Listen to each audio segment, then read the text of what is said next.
नमस्कार, आप देख रहे हैं बहस बिहार की और आपके साथ मैं हूं विवेक। आबादी बढ़ी तो बढ़ा आतंक, ये कहना क्यों जरूरी हो गया?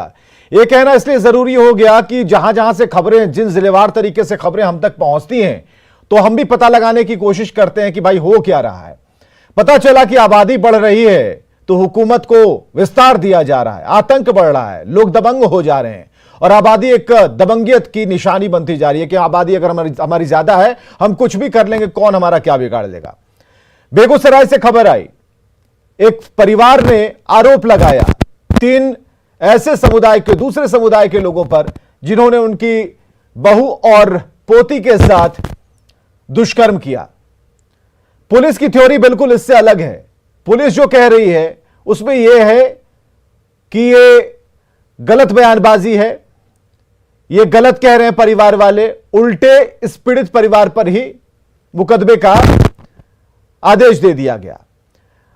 तो यह परिवार है, इनके चेहरे हम नहीं दिखा रहे हैं, लेकिन ये सशंकित हैं, डरे हुए हैं, सहमे हुए हैं। थ्योरी पुलिस की कुछ भी हो, ये जो कह रहे हैं उसे मानकर हम आगे बात बढ़ाएंगे। और चलिए एक बार अब देखते हैं। 4-5 लड़का मिल करके रास्ते गायब किए हुए हैं। हम लोग इसका विरोध करते हैं, बोले उसको तो हमको जान से मार डालने की धमकी दिया और रात से कहाँ ले जा करके गायब किए हुए हैं पता नहीं। हम लोगों का बाल बच्चा जो है रिक्शा चलाता है, कमा के खाते हैं, मजदूरी करके जीते हैं। हमारे गांव में मुस्लिम की आबादी अधिक है, हम लोग अल्पसंख्यक हैं।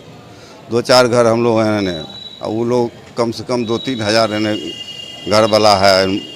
सब हम लोगों को धमकी देता है जो मुसलमान बना देंगे, मुसलमान बना देंगे, इस्लाम धर्म कबूल। की रात हमारा पत्नी और हमारा बड़ी लड़की को शाहिद, जाहिद और अरमान और 2-3 था, उसको हम पहचाना नहीं। हमारा पत्नी को और लड़की को घर से उठा के ले गया 12 बजे नाइट को।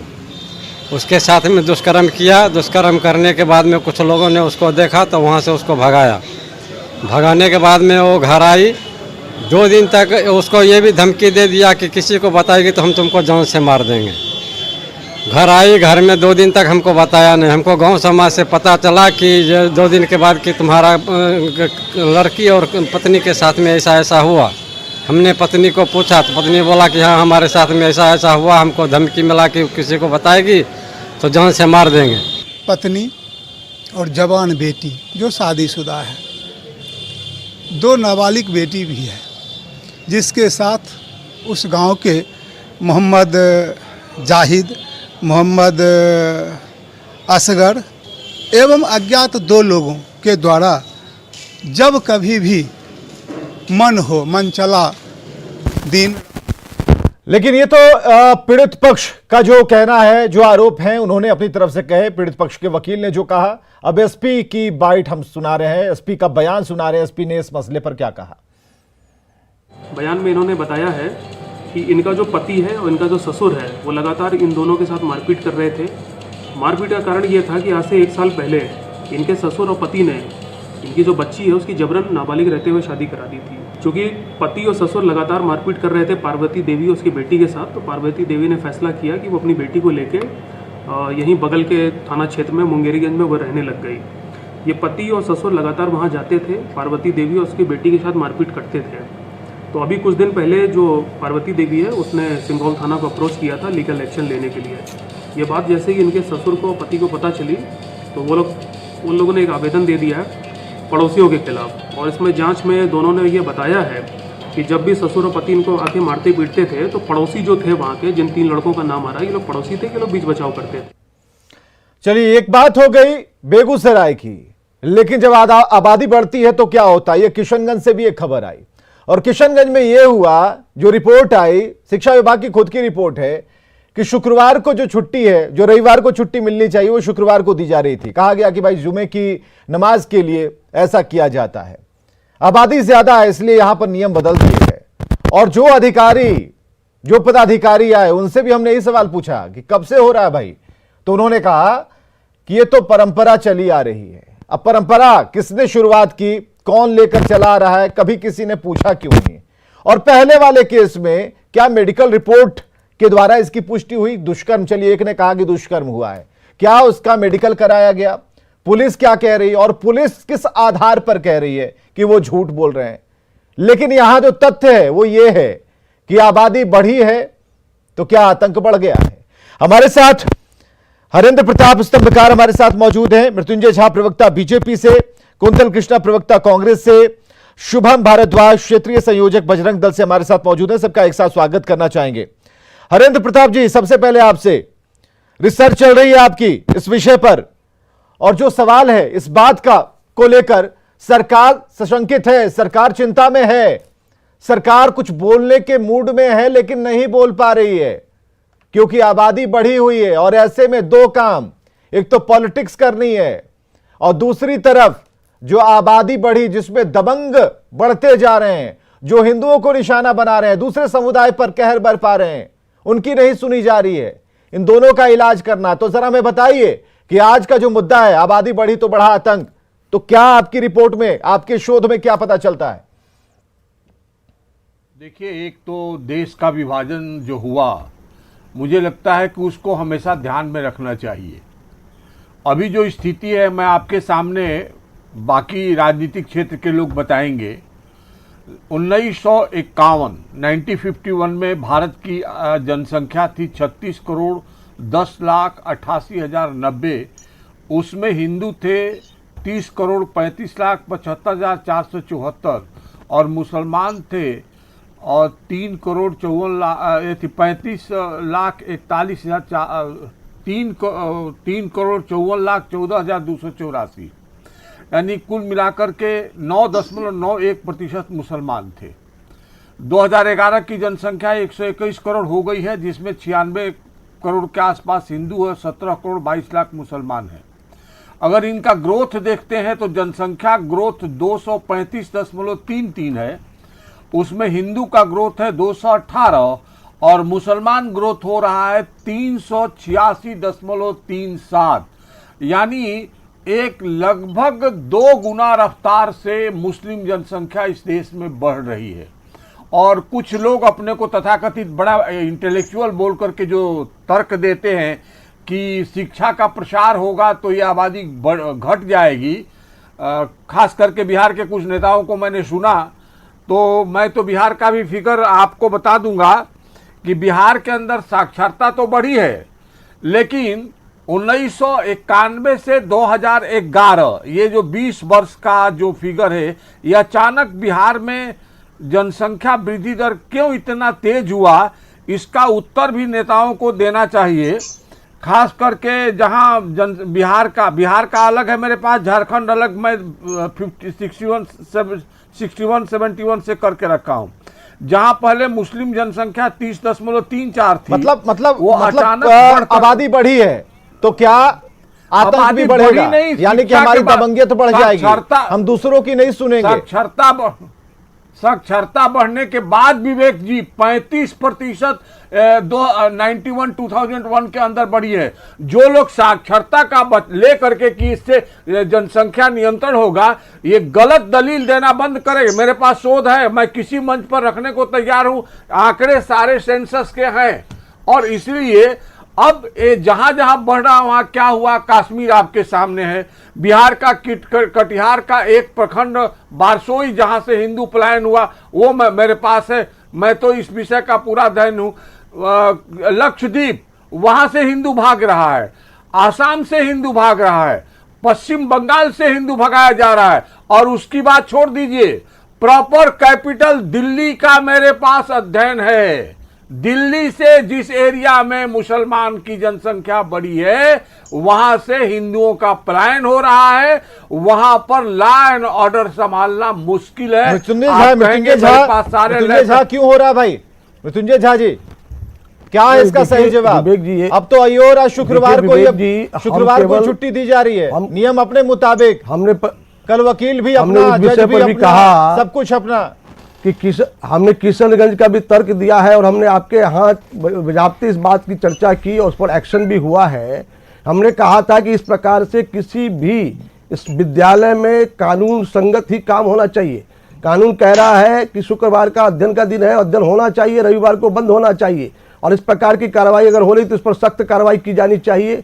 और निश्चित रूप से कार्रवाई भी हुई है।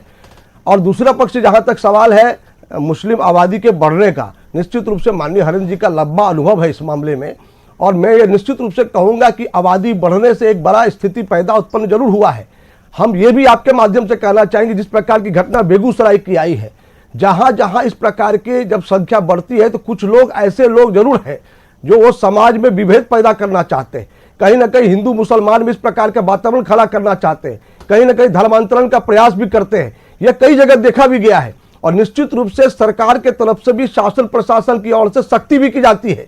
जब ध्यान में यह विषय आता है, आपने देखा जहां तक सवाल है बेगूसराय का, ध्यान में आया तुरंत उस पर जांच हुई है। मामले में प्रशासन की कैसी सख्ती बेगूसराय में आरोपी अगर कह रहे हैं, अपनी बात कह रहे हैं, तो प्रशासन के लोग आकर एक नई कहानी सामने रख रहे हैं। क्या प्रूफ है? अगर आरोपी ये कह रहे हैं कि भाई हमारे परिवार के साथ गलत हुआ, महिला कह रही है, तो अब पुलिस किस आधार पर कह रही है, ये भी तो बताएगी पुलिस आपकी। नहीं, आप विवेक जी दोनों तर्क देख रहे होंगे। एसपी ने कहा कि उस पहले ही पिटीशन आ चुका था, पहले ही महिला और उसकी बच्ची ने पिटीशन दिया था कि हमारे साथ जबरदस्ती की जाती है, मारपीट की जाती है। फिर उस पर अलग से ये विषय उसके घर के लोगों के द्वारा आया, ये सारी बातें आई है और अभी भी वो हाजत में है, महिला थाना में है, 2 लोगों को पकड़ा भी गया है। मैंने आपके आने के बाद मैंने पूरी जानकारी भी ली और जानकारी लेकर के मैंने इस तथ्य को सामने रख रहा हूँ। इसलिए जहां भी इस प्रकार की बातें हैं वो सामने भी आना चाहिए और आने के बाद सरकार भी सख्त है। जहां भी इस प्रकार की घटना आती है सरकार के तरफ से, प्रशासन की तरफ से, लेकिन सरकार कैसे सख्त है? सरकार कैसे सख्त है? यहाँ पर तो नियम, ये तो अब खबर आ गई, मीडिया वालों ने दिखा दिया, हमारे कैमरे में रिपोर्ट चल गई, तब पता चला कि भाई ये तो स्कूल वाला मामला कुछ और है, बेगूसराय का मामला कुछ और है, रोहतास का मामला कुछ और है, पूर्णिया का मामला कुछ है। यहां घर फूंक दिए जा रहे हैं। तो क्या जहां पर जिनकी आबादी है, जिस समुदाय की आबादी है, वहां जीने का हक नहीं है? और यह हक, ये जो ताकत है, ये जो ताकत है, किसकी नाकामी की वजह से ताकत है? सर, प्रशासन के लोग क्या कर रहे थे? ये तो सरकार पूछ सकती है ना अपने लोगों को। निश्चित रूप से प्रशासन के द्वारा जब आप कोई विषय उठाते हैं, मीडिया को धन्यवाद देना चाहिए, हर तरह से सतर्क होकर के अपने जो एंकर है या फिर अपने जो रिप्रेजेंटेटिव है जा करके सारे विषय को कलेक्ट करके रखते हैं। मैं ये भी कहना चाहता हूं कि सरकार भी जब ये विषय भी आता है तो भी सख्त होती है, कुछ विषय सामने आते हैं, कुछ नहीं भी आते तो भी उस पर कार्रवाई होती है। और मैं आपके चैनल के माध्यम से जरूर कहना चाहूंगा, जहां भी इस प्रकार की बड़ी आबादी खड़ी होती है और इस तरह की समस्या आती है, वहां के लोगों को इसके खिलाफ आवाज उठानी चाहिए, क्योंकि ये दबाव में रह करके आप केवल इस प्रकार से नहीं, अक्सर हम फोन करते हैं, अक्सर नेताजी लोग को फोन करते हैं ना कि भाई कहां है, आज इस मुद्दे पर क्या आपका रिएक्शन क्या है, तो कहते हैं अभी तो क्षेत्र में है। अगर नेताजी क्षेत्र में होते तो उन्हें पता होता कि क्या चल रहा है स्कूलों में, अगर वहां पर जो एजुकेशन ऑफिसर हैं उन्हें पता होता कि यहां क्या हो रहा है। ये तो हमारे जैसे कुछ ऐसे पत्रकार हैं जो ढूंढने निकल जाते हैं और खबर बन जाती है और पूरे देश में फैल जाती है कि भाई देखिए वहां तो ये हो रहा था, बिहार में कुछ ऐसा हो रहा है। हमारे साथ कुंतल कृष्णा, एक minute रुकिएगा sir, quintal Krishna ji, Atal Bihari Vajpayee ji पक्ष रखिए अपना, आपको माना है। विवेक जी, आज हम जिस विषय पे यहाँ बहस कर रहे हैं, बहस तो मैं इसको नहीं कहूँगा क्योंकि ये विषय बहस का नहीं है, विषय चर्चा का है। उसके 2 पहलू हैं। पहला पहलू है कि क्या एक समाज की आबादी बहुत ज़्यादा तेज़ी से बढ़ रही है। तो मैं जब आपको जब आप डेटा का सहारा ले रहे हैं हमारे, और वैसे भी इस विषय पे मेरी निगाह में, मैं जिन लोगों को जानता हूं उनमें सबसे अच्छी तरीके से शोध जिन लोगों ने किया है उनमें एक हरेंद्र जी हैं, और हरेंद्र जी ने अपनी बात रखी है। परंतु कुछ तथ्यों को मैं और आपके सामने रखना चाहता हूं। यह भी सत्य है कि पिछले कुछ सालों में मुस्लिम आबादी का परसेंटेज घटा है। विवेक जी, मुस्लिम आबादी जो पिछले दशक तक लगभग 29.3% से बढ़ रही थी, आज के दिन में 24.6% से बढ़ रही है, जो लगभग जनसंख्या ग्रोथ के प्रतिशत के बराबर ही है। लगभग तो जब हम ग्रोथ की जब हम बात करते हैं कि आबादी बहुत तेजी से बढ़ रही है, तो इस चीज पे भी हमें बात करना पड़ेगा कि आबादी के बढ़ने का चलन घटा है। और तो आतंक बढ़ा है कि नहीं, ये बताइए ना। छोड़िए आबादी बढ़ी है, वो तो हरेंद्र जी से पूछ रहे हैं, हरेंद्र जी के पास पूरे कागज हैं, हम ले लेंगे, उसकी पूरी कॉपी ले लेंगे। आप सिर्फ बताइए आतंक क्यों बढ़ा है? ये विवेक जी, अब दूसरा मुद्दा, ये मन नहीं बढ़ा हुआ है। अब विवेक जी, अब ये दूसरा मुद्दा, अगर कहीं पे भी कोई बहुसंख्यक समाज किसी भी तरीके की कानून व्यवस्था की स्थिति को संकट पैदा करता है, तो ये कानून व्यवस्था की परेशानी है। यह जिम्मेदारी कानून और व्यवस्था की है, यह जिम्मेदारी सरकार की है, कोई भी बहुसंख्यक समाज। तो इसीलिए अगर वैसे एक बात तो मेरी समझ में नहीं आ रही है कि बेगूसराय में एक तरफ यह थ्योरी प्रोपेगेट की जा रही है कि चूंकि उस गांव में वो गांव मुस्लिम बहुल है इसलिए वहां पे ऐसी बात हो रही है, परंतु उसी वक्त बेगूसराय में जो पार्टी और जो संगठन इस थ्योरी को प्रोपेगेट कर रहा है उसी पार्टी और उसी संगठन नहीं तो पार्टी का नाम बताइए ना कि कौन प्रोपेगेंडा फैला रहा है। उसी पार्टी का नाम बता दीजिए। भाजपा आरएसएस, भाजपा ये लाइन आरएसएस पर आ और गया। उनके अनुषंगिक संगठन, बजरंग दल, ये सारे संगठन उन्हीं पार्टी की संगठित, उसी पार्टी की और उन्हीं दलों की ऐसी समर्थित सरकार जिसके लिए उन्होंने वोट मांगे हैं। शुभम वही भारद्वाज, सरकार, क्षेत्रीय उसी संयोजक सरकार का बजरंग दल, नुमाइंदा। आपके सवाल का जवाब देंगे। उसी का नुमाइंदा आपने कहा कि उसी का बजरंग दल के नुमाइंदा, लोग, एसपी। भाजपा के लोग प्रोपेगेंडा फैला रहे हैं, इस तरह की भ्रामक खबरों को तूल दे रहे हैं। शुभम भारद्वाज बताइए।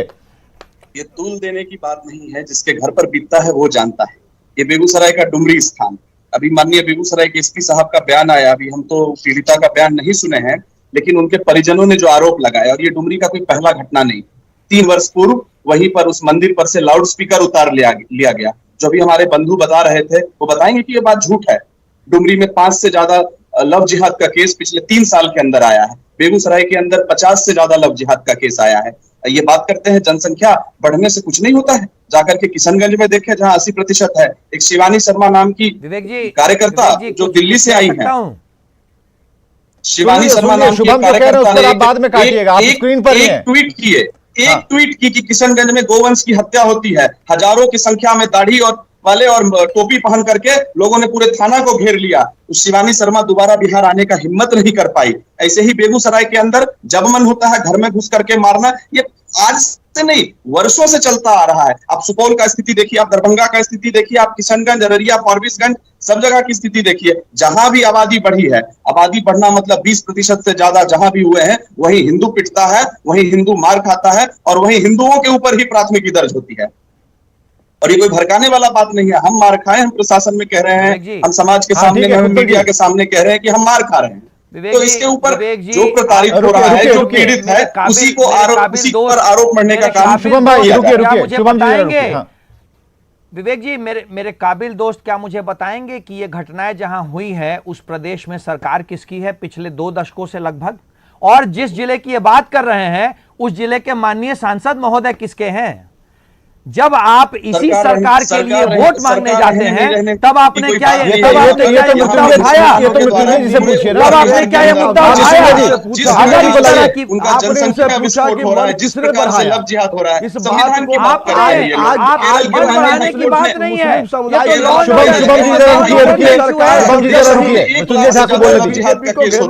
पर ये कुछ नहीं बोलते, उनकी टिप्पणी पर ये अपना कोई बात नहीं करते। हाँ, यहाँ पर माननीय शुभम जी जरा रुकिए, शुभम जी जरा रुकिए।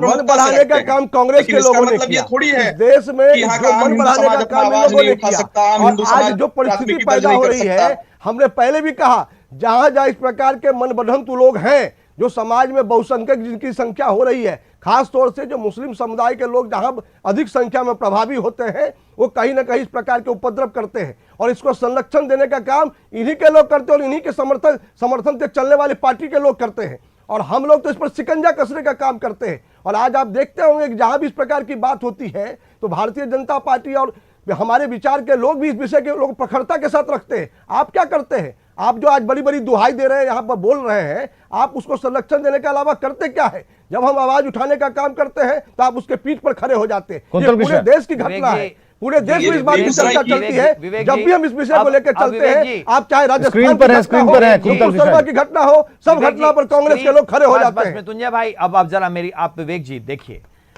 एक बहुत पुरानी बात है, रोजगार मांगता है डरा दो, फिर भी मांगता है धर्म की अफीम चटा दो।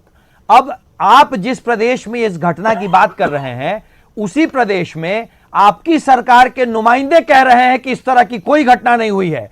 Superintendent of police Congress party के वर्कर नहीं है, सुपरिटेंडेंट ऑफ पुलिस, नहीं, ये इंडियन घटना की पुलिस बात नहीं हो रही है, बात इंडियन को पुलिस घुमाइए मत। सर्विस के आप भाई, इस तर्क को इंडियन बताइए। पुलिस सर्विस के ऑफिसर है वो जांच और करेंगे, वो बात हो रही है आपके उस पर। नहीं आप एसपी उस का पर मत जाइए, बयान है, एसपी ने क्या एसपी का कहा? बयान है। पीड़िता ने बयान दूसरी दिया, बात, उसकी जांच दूसरी होगी। बात, उसने दूसरी जो बात, कार्रवाई की, उस पर दूसरी भी बात जांच विवेक होगी। जी, वो दूसरी अलग बात, विषय है। ये लॉ एंड ऑर्डर की प्रॉब्लम है, ये लॉ एंड ऑर्डर की प्रॉब्लम है। 18 साल से आपकी सरकार है और अगर हर बहुसंख्यक यही काम कर रहा है तो इस देश में आज भी हिंदू बहुसंख्यक है।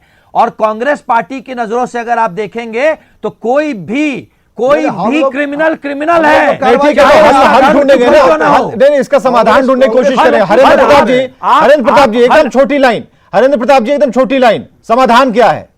डेटा है हमारे पास, खबरें हैं हमारे पास, समाधान नहीं निकाल पा रही है सरकार। समाधान है देश के राजनीति की दिशा और सोच में परिवर्तन। सब समस्या का समाधान होगा अगर तुष्टीकरण छोड़ दिया जाए तो, और प्रशासन से लेकर के बाकी सब कुछ ठीक हो जाएगा बशर्ते देश के नेता तुष्टीकरण छोड़ दें। और बाबा साहब अंबेडकर की एक बात ध्यान रखें, गलती हुई है देश का सबसे बड़ी। बाबा साहब ने लिखा है कि अगर विभाजन कर रहे हो तो पूरा पॉपुलेशन को ट्रांसफर करो, उसको आज छिपाया क्यों जा रहा है? एक और डिबेट की लाइन हरेंद्र प्रताप जी आपने दी है, बहुत बहुत शुक्रिया, बहुत बहुत शुक्रिया, आपने एक और डिबेट की लाइन दी है। मानना होगा और सचेत रहना होगा। और आबादी बढ़ रही है, आतंक बढ़ रहा है, खबरें आ रही हैं और आप कहेंगे कि नहीं, कहां है, कहां खबर आ रही है? नहीं चलेगा ऐसा, क्योंकि कैमरा दिखाएगा, हम दिखाएंगे, हम सवाल पूछेंगे और आपको जवाब देना होगा। नहीं तो घिग्गी बंधेगी, चुप्पी रहेगी और खामोश रहेंगे, मौन हो जाएंगे। यही होगा। खबरें लगातार जारी हैं।